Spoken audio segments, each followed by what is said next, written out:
So I just got a subscriber question. And again, subscribers questions is something I really enjoy. If you follow me if you listen to a few of these one rental at a time videos, one of the things I love to do is interact with subscribers by when they leave a comment or send me an email. And today's question comes from someone feels like they're in a little bit of a tough spot. All right, they don't like their job. Right, they travel too much stress, and they read the book, right? They read our story, one rental at a time.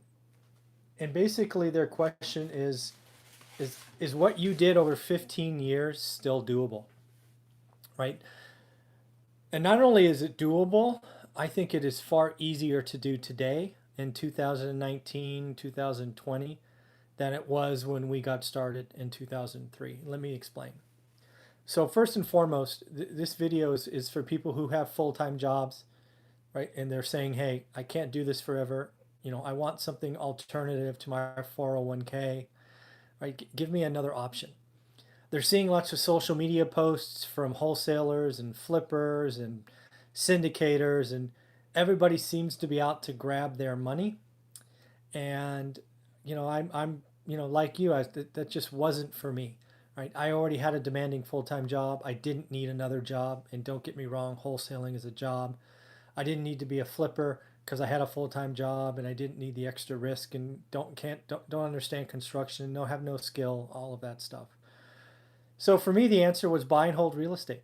It was something that I could learn in the evenings or early mornings. It was something that wouldn't impact my day. I had a property manager since we had a single house, so I outsourced all of that. The wife did the books, and really it was up to me to find deals.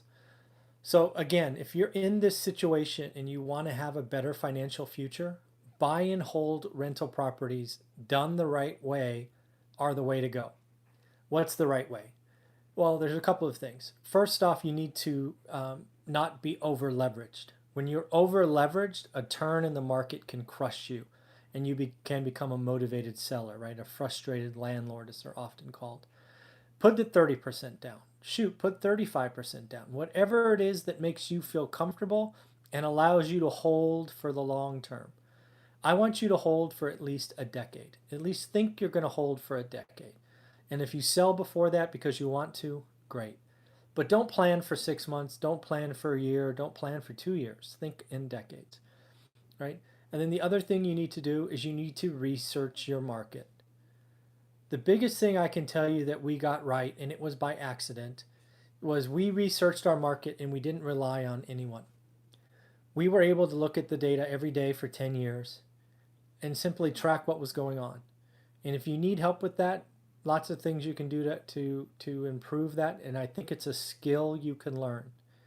But the key is when you understand what your market produces, you can suddenly not buy 95 or 98% or write offers on 95 or 98% of the stuff.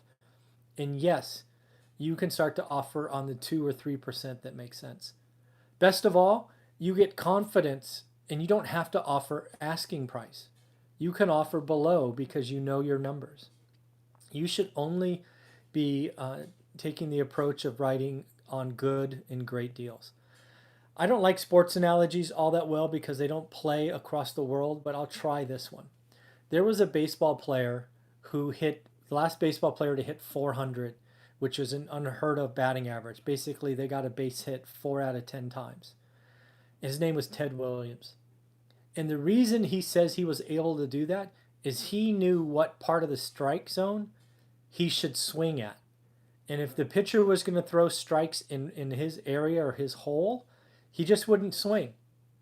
So in real estate, if you can learn your market and understand what the good and great deals are, and you only take a shot at those, you will have a better financial future. In addition to that, I am not one of these people that say, go be an entrepreneur, go quit your job, go dive in and let's see what happens. I grew up in a very, let's call it family household where money was tight, and I wouldn't risk that stress on anyone. Keep your job, bust your butt, make as much money you can from 9 to 6 as humanly possible. But buy and hold rental properties can work in the evenings, on the weekends, in the morning. You can learn this stuff. The amount of data that's available to you today is light years ahead of what was available to us in 2003. So I think not only is better financial future possible, I think it's probable if you do it the right way. Think long term, conservatively finance, get one at a time, outsource the skills that you're not good at, and just go after it. So I want to respond to that question and say, yes, I don't think there's anything we did in our 15-year journey that you read about that can't be done today. I believe most people live in less expensive parts of the country, and I think most of you can get done in 10 years or less. So hopefully that makes sense. Hopefully that makes you feel good. Thank you for reaching out. I'd love to hear from my subscribers. Do me a favor, share this video with anybody who doesn't think it's possible. I think we need to tell people it's not only possible, but probable. If you're willing to do the work, think in decades. All right, have a great day. Take care. Bye.